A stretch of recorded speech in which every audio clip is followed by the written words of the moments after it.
Thank you very much, Tom. I think you really brought home the point that we not only need to integrate thinking about gender and resilience, but also better bridging the gap between research and implementation. And I think that's what we're aiming to do here through this program.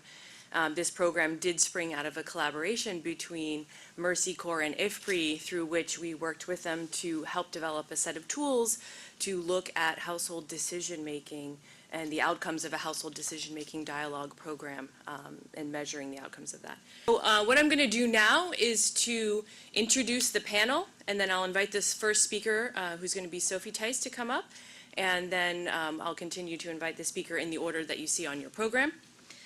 So Sophie Tice is a research analyst and gender specialist in the Environment and Production Technology Division of IFPRI. She's based here in Washington, D.C. And in this role, she leads mixed methods research related to gender and rural livelihoods in Africa and South Asia.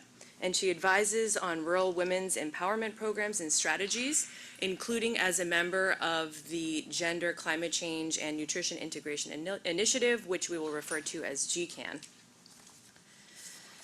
And Greg Seymour will speak next. He is an Associate Research Fellow also in the Environment and Production Technology Division of IFPRI, where he focuses on developing and testing the validity of various indicators of women's empowerment, including the project-level WEAI, which he will discuss in his presentation today. He also looks at how constraints associated with gender affect the adoption of improved agricultural technologies and practices, attainment of food security goals, asset accumulation at the household level, and nutrition outcomes. And as I mentioned, Greg is part of the team that is developing this new pro-WEAI, which was a later version of the earlier version of the WEAI, which many of you are also familiar with. And he's going to share some lessons from that today. And then we will hear from Audrey Anderson, who is the Technical Program Director for the BRIGE program at Mercy Corps, which focuses on strengthening the integration of gender into 6 resilience-focused programs across 3 countries. She also serves as co-chair of the Gender and Resilience Working Group, which is a coalition of over 40 organizations around the world focused on the intersection of gender and resilience. Prior to working at Mercy Corps, Audrey managed an adolescent girl program portfolio under Plan International's USAID's Because I Am a Girl initiative. And then our last speaker is Yeva Avakian, and she is the Associate Vice President of Gender Equality at Save the Children.